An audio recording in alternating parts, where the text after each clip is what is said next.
Hey everybody, off the top rope here, off the Mike Sports Network here. I was debating going live, but to be honest with you, Raw was kind of outside of a couple things really uneventful from Madison Square Garden. It almost felt like they were riding the wave of the crowd. The crowd was really into it in terms of singing Cody's entrance song, Seth's entrance song. They were chanting for Roman. They were chanting. There was a weird "Let's Go Cena, Cena sucks" chant. It was an interesting night, but definitively, and I'm jumping off of a point that I made after the steel cage match that took place at Revolution on Sunday. We had a steel cage match on this Raw from Madison Square Garden, which is synonymous with straight steel cage matches. And CM Punk and Seth Rollins provided another chapter in their incredible rivalry. This was Listen, not to say that the match on January 6th at the Netflix debut was bad. It was kind of like they were holding back almost. This was just insanity. Like, this was an awesome, awesome way to use a steel cage, not utilize blood, be violent, be over the top, and not have to risk doing like glass spots or thumbtack spots. Like, listen, give me a steel cage match like this one over the one that Ospreay and Fletcher had, because there was real hatred here. And I think the added stipulation, and AEW doesn't do the escape the cage stipulation. And yes, that was a weird way to get out of this whole thing, but it's a cop out. So in some way, Seth gets his win, but by a technicality. So, and also, neither of these guys wanted to escape the cage because they wanted to beat the living piss out of each other. Like, no, neither one of these guys even considered exiting the cage for at least, I'd say, about 75% of this match. Like, there was no thought of anybody ever escaping the cage. Like, even when Punk went up to the top of the cage, he wasn't trying to escape. He was trying to do another elbow after he had hit a bunch of elbows in this match. I know a common complaint from a lot of people is going to be that the finisher kickouts got a little bit excessive. You know what? I would agree.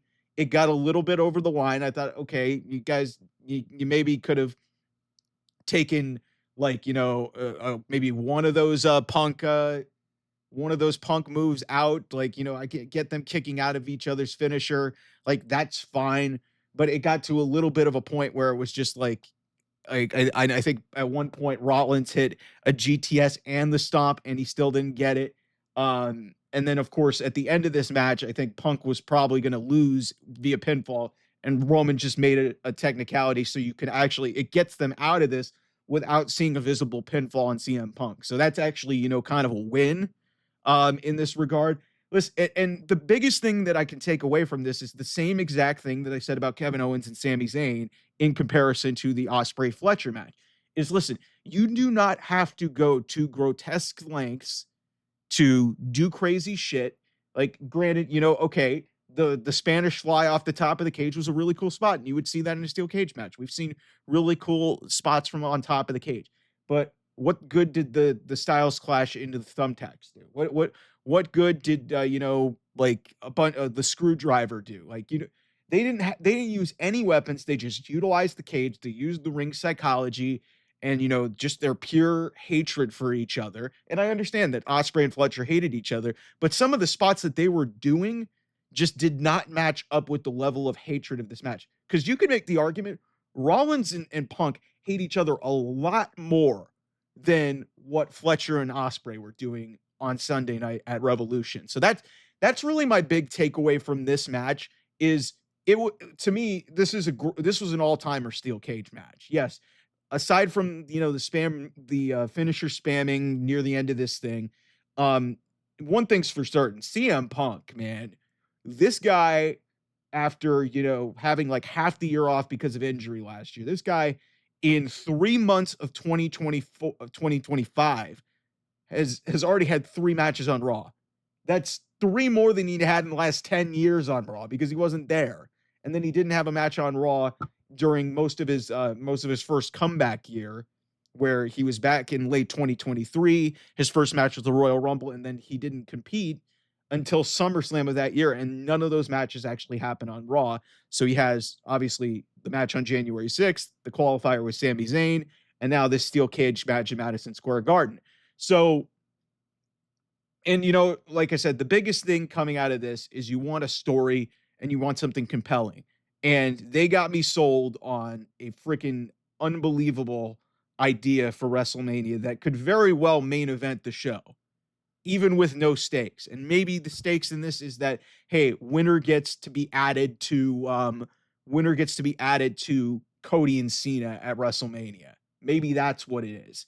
Because what they've set the precedent for at WrestleMania 40 is using night one as a storytelling mechanism to get into night two. So maybe that's something that they think about because Roman's got something with Cody, uh, and obviously Cena. Punk obviously has something with Cody and Cena, and then Rollins, like loosely, like Rollins is there. I don't know if he's going to be the one to take the fall, but Rollins is obviously in this, and he's got something with Cody. He's got something with the final boss. Not so much as Cena. Um, he hasn't really had much of a history with them since they met up at SummerSlam 10 years ago. But believe me, I think that is a very compelling idea, and maybe that's what they do. But I think there's also a compelling element of what Paul Heyman does in this match. So I will dive into that in another video. But just overall, you know, pretty mundane, ordinary Raw from a big venue. They really leaned on the crowd to carry it through. There was a couple of disappointing points, like Raquel Rodriguez and Bailey had a match in front of 20,000 people in audible silence, which is really disappointing. A lot of people don't like Raquel Rodriguez. I just don't like her gimmick. And, Bailey's just kind of a bland character. She's really a wrestler and, she's the role model, but it's like, she really gets over based on her ability in the ring. And it really, you know, for a crowd that's really like, just really pumped up to be there, spending a lot of money to go to the world's most famous arena, a nonchalant, like just thrown together intercontinental title qualifying match with Raquel Rodriguez and Bailey doesn't really do it for a lot of people. So I understand that. But, they finished it off big. And that was a big time Madison Square Garden level classic. And to me, give me that steel cage match all day over Ospreay and Fletcher. That's really my overriding point from this. We'll have more coming here on the channel. Thanks so much to we're getting close to 650 subscribers. Thank you so much to everybody who has subscribed to my wrestling content and my sports content. I really appreciate it. Thanks so much. I will see you guys soon. Bye-bye.